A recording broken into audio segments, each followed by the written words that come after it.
Ramanuja's vision of divine grace.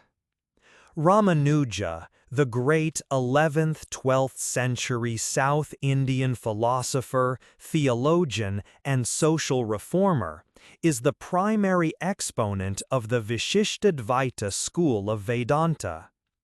His philosophical system is deeply rooted in a profound and personal vision of divine grace. While previous schools of thought, particularly the Advaita of Shankara, emphasized knowledge, jnana, as the sole path to liberation, Ramanuja placed divine grace, kripa, at the very center of his soteriology. He argued that human effort alone, whether through intellectual knowledge or ritualistic action, is insufficient to attain moksha, liberation. The final and decisive step must come from the unconditional grace of God.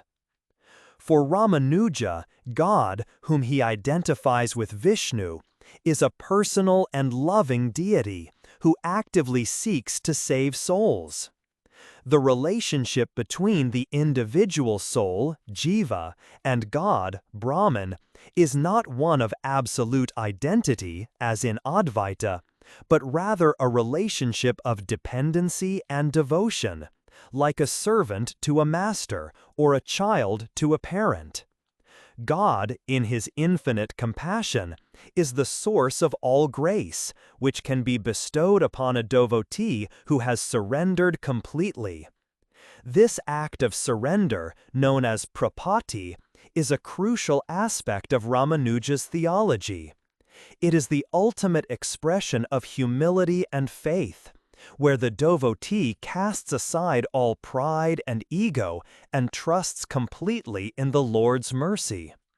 This vision of a personal, loving God, who is accessible through devotion and whose grace is the ultimate liberator, was a revolutionary idea that brought a deeply emotional and personal dimension to the austere intellectualism of earlier Vedanta. The path of devotion in Vishishtadvaita Vedanta. Ramanuja's philosophy is often described as the path of devotion, bhakti marga, a spiritual discipline that he elevated to the highest status in his school of Vishishtadvaita Vedanta. While the Vedas had mentioned various paths to liberation, Ramanuja meticulously developed a system where bhakti was not just one path among many, but the very essence of spiritual life. He defined bhakti not as a fleeting emotion, but as a continuous, loving meditation on God, sustained by a deep and abiding knowledge of His infinite auspicious qualities. For Ramanuja, bhakti is a profound spiritual discipline that requires both intellectual understanding and heartfelt love. It begins with the acquisition of knowledge of God's nature and perfections, which then inspires a powerful and loving devotion. This devotion, in turn, purifies the mind, eradicates the ego, and makes the soul worthy of receiving divine grace. The devotee's life is a constant act of service, kainkarya, of seeing God in all beings and of performing all actions as an offering to Him. Ramanuja also emphasized the importance of a spiritual guide, acharya, and the community of devotees, Bhagavata Sangha, as essential for sustaining one's bhakti. This path of devotion was in stark contrast to the ascetic and intellectual path of pure knowledge advocated by Advaita, which saw love and emotion as products of illusion. Ramanuja's emphasis on bhakti provided a spiritual model that was accessible to a wider audience regardless of their social standing or intellectual capacity, and transformed the religious landscape of India. Ramanuja versus Shankara, two visions of reality. The intellectual rivalry between the philosophical systems of Ramanuja and Shankara is one of the most significant in the history of Indian thought, representing two fundamentally different visions of reality. Shankara, the founder of Advaita, non-dualism, taught that reality is a single, non-dual, and attributeless Brahman. The individual soul, jiva, is in essence identical with this Brahman, and the perceived world of names and forms is an illusion, maya. Liberation, moksha, is the realization of this identity through knowledge, jnana. Ramanuja, in contrast, offered the doctrine of Vishishtadvaita, qualified non-dualism. He agreed that Brahman is the ultimate reality, but he rejected the idea that Brahman is without attributes. For Ramanuja, Brahman is a personal God, replete with infinite, auspicious qualities. The individual souls, jivas, and the material world, prakriti, are not an illusion, but are real and eternal parts of Brahman's body. They are inseparable from him, like the qualities of a substance are inseparable from the substance itself. This is the qualified non-dualism. Brahman is one, but is qualified by the plurality of souls and matter. Consequently, liberation for Ramanuja is not the dissolution of the soul into Brahman, but the soul's attainment of a state of permanent and blissful communion with God, where it serves him eternally in his divine abode. The debate between these two giants of Vedanta continues to this day and defines the central philosophical fault lines within Hindu thought. God, soul, and matter in Ramanuja's philosophy. At the core of Ramanuja's philosophy is a unique and intricate understanding of the relationship between God, Brahman, the soul, jiva, and matter, prakriti. He rejects the Advaita notion that the material world is an illusion, and that individual souls are identical with the ultimate reality. Instead, he presents a doctrine where these three entities are all real and eternally distinct, yet fundamentally interconnected. For Ramanuja, God is the ultimate, all-pervasive reality, the supreme self, Paramatman.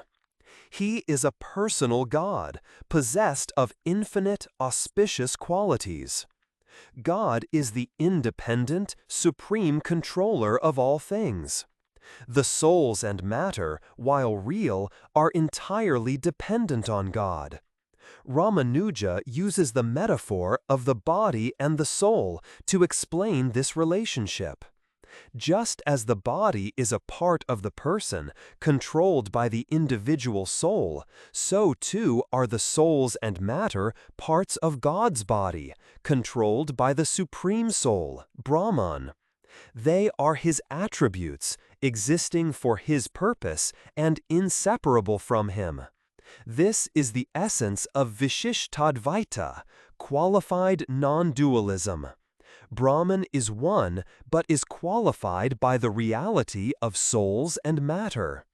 The souls are not identical to God, but are a part of him, and their liberation is not a merging into God, but an eternal, blissful existence in his presence, serving him. This conception gives a profound and theological meaning to the material world and the individual's journey within it. Qualified non-dualism explained. Vishishtadvaita, the philosophical system founded by Ramanuja, is best understood through its name, which translates to qualified non-dualism. This name perfectly encapsulates the central tenet of his thought, which sought to reconcile the non-dualistic claims of the Upanishads with the devotional and theistic traditions of the Puranas and the Alvars, South Indian poet saints. The non-dualism part of the name refers to the ultimate unity of reality, as taught in the Upanishads. Ramanuja agrees that there is only one ultimate reality, Brahman. However, the qualified part is the key innovation. For Ramanuja, this one Brahman is not an impersonal, featureless absolute, but a personal God who is qualified by an infinite number of auspicious qualities, and who has two distinct but inseparable modes of being: the conscious souls, chit, and the unconscious matter, achit. These two categories, souls and matter, are real, eternal, and distinct from God, yet they constitute His body and are completely dependent on Him for their existence and function. Just as a human soul pervades and controls its body, so too does Brahman pervade and control the entire cosmos of souls and matter. Therefore, Brahman is a unity, but a unity that contains a diversity of real entities.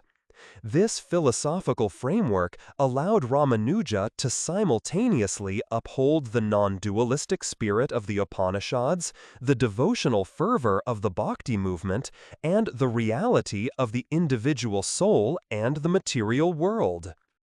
Bhakti as liberation. Ramanuja's spiritual revolution. Ramanuja's teaching that bhakti, devotion, is the path to liberation was a spiritual revolution that fundamentally reshaped the religious landscape of India. In the schools of thought that preceded him, particularly Advaita, the path to liberation, moksha, was primarily intellectual.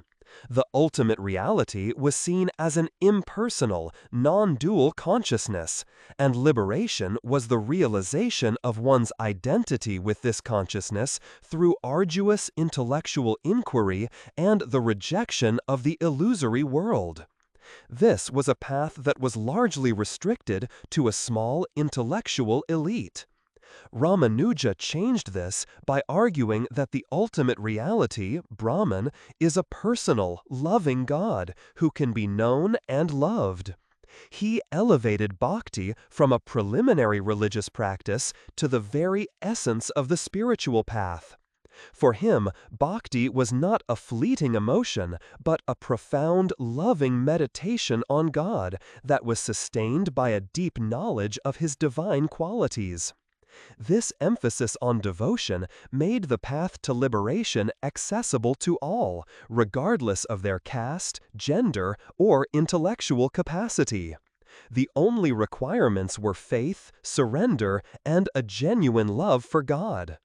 This message had a powerful social and religious impact, leading to the rise of devotional movements that championed the equality of all souls before God. Ramanuja's spiritual revolution made the pursuit of liberation a personal, emotional, and social journey, rather than a solitary intellectual one. Ramanuja and the meaning of moksha. Ramanuja's redefinition of moksha, liberation, is one of the most distinctive features of his philosophy.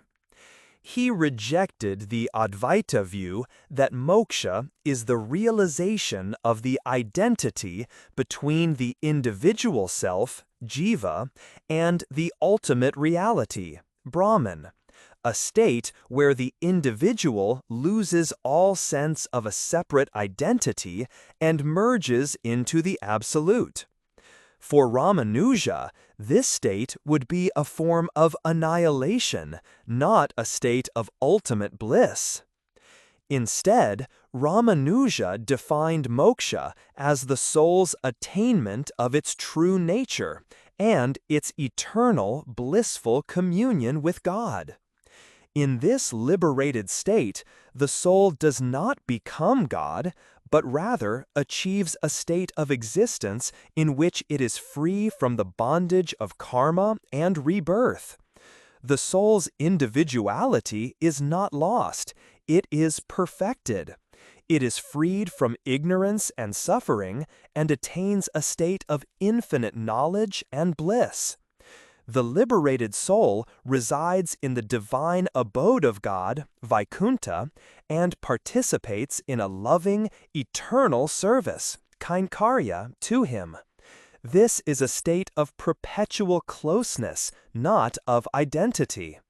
Ramanuja's vision of moksha as a state of eternal service and blissful communion with a personal God gave a theological and emotional richness to the concept of liberation that was profoundly appealing and influential, and it remains a core tenet of the Sri Vaishnava tradition to this day. The embodied God, Ramanuja's theology of Vishnu. Ramanuja's philosophy is deeply intertwined with his theology of Vishnu as the supreme being. He rejected the notion of an impersonal, featureless Brahman and presented a God who is a personal, loving, and embodied reality. For Ramanuja, Vishnu, along with his consort Lakshmi, is the ultimate reality, possessing infinite auspicious qualities such as omniscience, omnipotence, compassion, and beauty. A central aspect of Ramanuja's theology is the concept of God's divine forms. He posited 5 forms of God: the supreme form, Param, the emanations, Vyuha, the incarnations, Vibhava, the inner controller, Antaryaman, and the consecrated images in temples, Archa. These different forms demonstrate God's accessibility and his desire to relate to his creation. He can be worshipped in his supreme form by the most advanced mystics, or in the form of a temple deity by a simple devotee. This theology of an embodied, accessible, and loving God provided a powerful intellectual and theological justification for the devotional practices of the Sri Vaishnava tradition and the worship of temple deities. It was a philosophy that was not confined to abstract concepts, but was lived out in the emotional, personal, and communal lives of devotees. Philosophical foundations of Sri Vaishnavism. Sri Vaishnavism, a prominent tradition of Hindu thought and practice, finds its primary philosophical and theological foundations in the teachings of Ramanuja. He synthesized the philosophical insights of the Upanishads, the devotional fervor of the Tamil Alvars, and the theological depth of the Pancharatra texts into a single, cohesive system. His magnum opus, the Sri Bhashya, a commentary on the Brahma Sutras, is the foundational text of this tradition. The philosophical pillars of Sri Vaishnavism, as established by Ramanuja, include 1. Vishishtadvaita as the metaphysics, which posits that the ultimate reality is a qualified non-dualism, where God, souls, and matter are all real and inseparable. 2. Propati as the central soteriological path, which emphasizes unconditional surrender to God's grace. 3.